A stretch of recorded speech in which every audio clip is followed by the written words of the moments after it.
Oh, oh 440. V auto, V auto, V auto. Oh man, how are we doing today, boys? Oh, wow, good job. 78%. Not bad for first thing in the morning.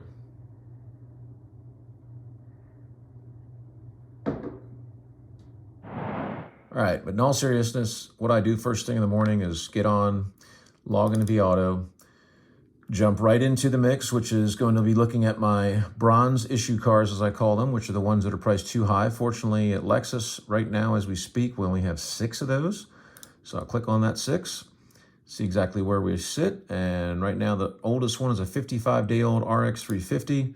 So I'll click on the car, see where it sits, and right now, interestingly, it does show at 29,270. We are below what it shows as the threshold, but yet it still pops up in that too high box. And the reason for that is because by their measurements, you have to be $100 or lower, or in some cases $100 or higher if you're on the low end. But you do need to be $100 lower than its top end. So right now, the reason we're showing up in that bucket, even though it's $66 lower, is just because, again, we're not at that threshold. So I'm going to look down here, too, before I make any changes at the scattergram. I want to see where we stand. Now, it's important to always do that, but again, on a 55-day-old unit, I definitely want to make a change anyway, because I really should not be the 4th price rank car for sure. So let's just look at what 3 does, and taking it to 3 takes me to below the $29,000 threshold, so obviously I'm well within the range here.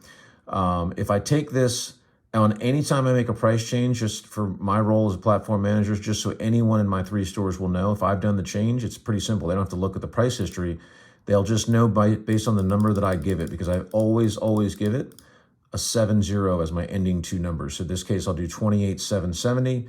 I'm in the threshold. I should make a nice change for me, get me to the 3rd ranked car, hit save, and voila, that car is done. As you notice, it's now gone.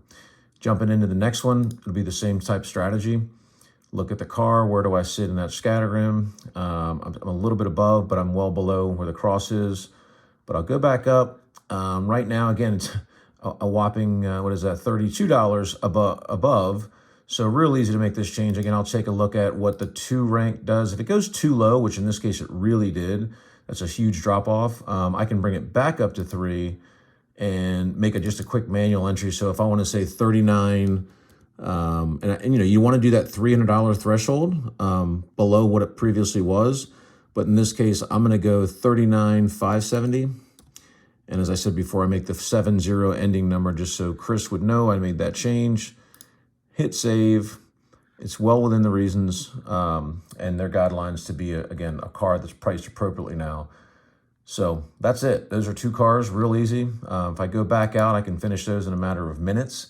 Be done just like that. We're already 81%, but you also want to look at your 2 lows. I'm glad we don't have any 2 lows in the bronze, because I generally disagree with those, because bronze cars really, unless it's huge drop below the low end of their measurement, I would say it's pretty tough to tell me that I've got a bronze car that is too low of a price. So you do want to make sure all the platinums are zeroed out, which they are, which is great, Chris. And then the golds, I'll click on those, take a quick look at them, and just to make sure we're not giving away margin. Well, in these cases, I would say we definitely should look at them, because we've got actually 3 cars, even though it said 2. But neither one right now have a price, so this is going to be pretty easy to fix, because they're fresh trades. Probably just came in on Friday, so Chris hasn't had a chance to do them yet. But if I want to drop a price in, I would start right away on this car, probably say 25,970. It's a gold car. If I did that, 25,970. Obviously, that meets the thresholds, and that car will go away. Now, Chris can clean this up later, but priced a little low. It had some miles on it, but just like that, hit my main menu back. And as you can see, I'm just dropping cars out, putting them in line. And again, if we do this every day, take a few minutes out of the morning, doesn't have to be, so early in the morning like I tend to do it, but it's one of the first things I do. It just makes it easy, because I keep this cleaned up, requires less work for Chris to have to worry about. He can never see the changes, as you guys all know. You can see the pending prices. So even if he comes in and let's just say it's his late day and comes in at 11, he's still going to see that there's been some pending price changes. So he'll know what I've changed. He sometimes asks me about them, or even if we have an appointment on the car that I didn't know about, you guys can always go back in and change them. But it's always going to be best to work from right to left. Get this column cleaned out first.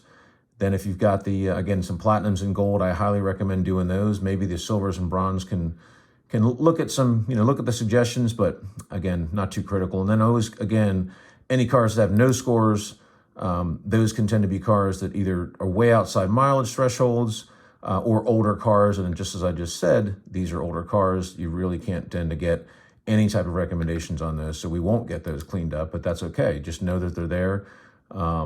But all in all, again, this is a great start to a day.